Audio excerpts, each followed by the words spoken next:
Oi pessoal, no vídeo de hoje nós vamos falar sobre um dos momentos mais aguardados da maternidade, a introdução alimentar. Eu sou a doutora Ana, médica pediatra, e hoje nós vamos responder dúvidas como papinha ou pedaço? Bom, existem 3 métodos para a gente começar a introdução alimentar. O primeiro deles é o tradicional, é aquele método que a gente foi alimentado, que é o da papinha. A gente amassa o alimento e você, adulto, oferece para a criança. Aqui é importante lembrar que o alimento é amassado, não precisa ser liquidificado e nem peneirado. É importante que tenha, mesmo na papinha, tenha pedaços, porque isso estimula a deglutição e a musculatura do seu filho para quando ele começar a falar. O segundo método é o BLW ou Bliss. Nesse método, a criança come sozinha. E como é que isso funciona? A gente corta os alimentos em alguns cortes específicos. Esses cortes são seguros, mas de maneira geral, só para você ter uma noção, a ideia é que você vai fazer cortes retangulares mais ou menos da espessura do seu dedo. Outro ponto importante é que o alimento tem que estar bem cozido a ponto de você apertar e ele amassa, ele se dissolve. E se for uma carne, você tem que puxar e ela tem que se desfiar sozinha. Depois que você prepara os alimentos nesse corte, você entrega para a criança e ela sozinha vai comer. O terceiro método é o método participativo, que geralmente é o método que eu indico. Como é que isso funciona? Na verdade, nada mais é do que a somatória do método tradicional com o método PLW. Então, por exemplo, no almoço, você vai oferecer ali uma cenoura. Você dá um pouco amassadinho e corta algumas cenouras no modo BLW para a criança comer sozinha. Dessa maneira, você tem o melhor dos dois mundos. A criança aprende a comer com colher, você alimenta a criança. Algumas vezes a gente não tem tempo para ficar esperando a criança comer sozinha e tudo isso. Então, você consegue acelerar um pouquinho mais esse processo e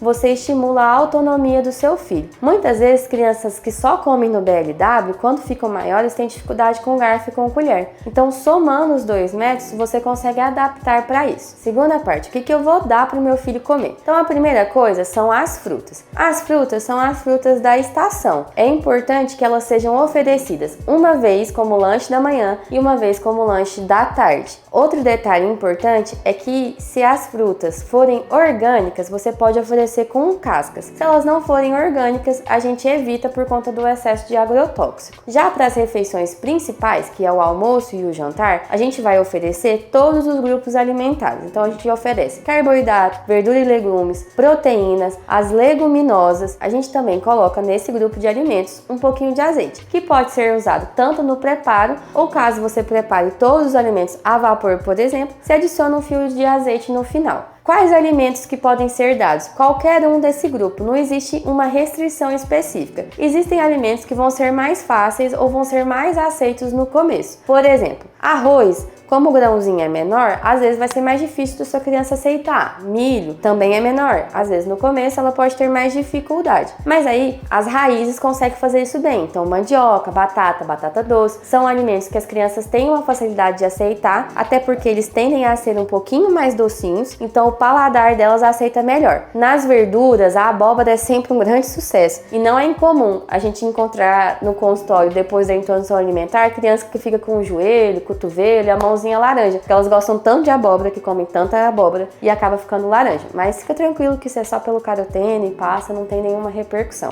Outro ponto importante é que alimentos que têm potencial de alergia precisam ser dados nesse momento. Por quê? Seu filho está num período chamado de janela imunológica. E o que isso quer dizer? É como se o corpo dele tolerasse um pouco melhor alimentos estranhos. E o que isso faz? Faz com que ele aceite melhor e quando ele for mais velho, ele não desenvolva uma alergia. Então, por exemplo, macarrão contém glúten. É importante que você dê agora. Se a sua família tiver o hábito de comer frutos do mar, é importante que você dê agora. Peixe também é liberado. Então, de maneira geral, os alimentos que causam alergia podem ser dados. Então, no final do 6º mês, como é que tá mais ou menos a nossa introdução alimentar? A gente tem um café da manhã e uma ceia que tem leite, seja o leite materno ou a fórmula infantil. A gente tem 2 refeições de lanche com frutas e 2 refeições de almoço e jantar com papa de misturas múltiplas. Como é que você pode começar a introdução alimentar? Vai depender da sua escolha. Tem mãe que já começa de tudo, vou dar café, fruta, almoço, fruta, jantar e a ceia. Tem mãe que faz de maneira gradual, começa uma semana com a frutinha, na segunda semana o almoço, a terceira semana o jantar. Se você dá peito, lembre, o vínculo não acaba acabou por aqui. O que eu tô querendo dizer com isso? Sempre que você sentir vontade de dar peito, que seu filho quiser mamar, fique à vontade. O que a gente evita é que você dê o seio materno bem pertinho da refeição. Então, às vezes acontece, por exemplo, da mãe chegar em casa às 18 horas do trabalho. É óbvio que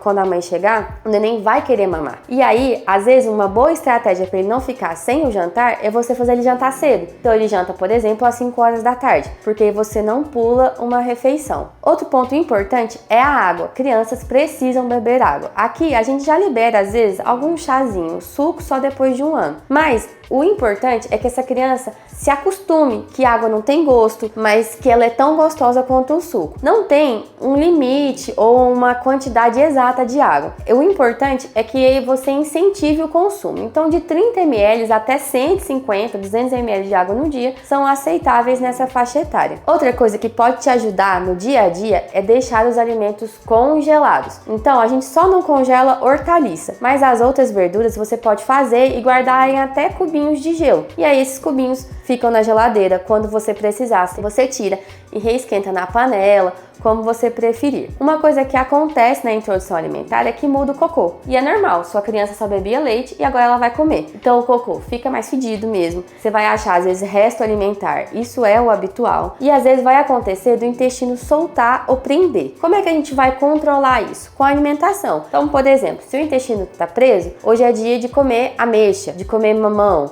Se o intestino está mais solto, então hoje é dia de comer banana, que são frutas que a gente sabe que pode ajudar nesse equilíbrio. A água também é uma grande aliada se seu filho tiver o cocôzinho mais preso nesse começo. A introdução alimentar, ainda que gere muita expectativa, nem sempre é do jeito que a gente pensou, como quase tudo na maternidade. O que acontece? Tem criança que da primeira vez vai comer muito, vai se lambuzar, vai lambuzar a mãe, o cachorro, o irmão, todo mundo. Tem criança que vai brincar com a comida e não vai ter muito interesse. Isso é normal. O nome já fala, é uma introdução. O nosso objetivo é que ela construa uma relação com o alimento, para que quando termine o primeiro ano de vida, ela já esteja comendo da comida da família. Então, se seu filho não aceitar muito bem o alimento nesse começo, não ache que ele vai ficar desnutrido. Até o primeiro ano de vida, o leite materno ou a fórmula infantil são as principais fontes nutricionais da criança. Então, fique tranquilo, insista, não se frustre e lembre-se, se alimentar é um processo e a relação do alimento está sendo construída agora. E é por isso que nesse período a gente evita coisas como açúcar. A gente não dá açúcar antes de 2 anos. A gente não dá nada industrializado e isso inclui sal e temperos. Você pode usar temperos, cebola, alho, cebolinha. A gente não usa tempero industrializado. E o mel também é proibido antes do primeiro ano de vida. E lembre-se, a introdução alimentar é uma maratona, não uma corrida de 100 metros. Não se frustre, tenha paciência, celebre as pequenas conquistas e confie no seu bebê. Ele sabe do que precisa. Se esse guia te ajudou a se sentir mais segura, deixe seu like, se inscreva no canal e compartilhe com famílias que estão começando esse processo. Até o próximo vídeo.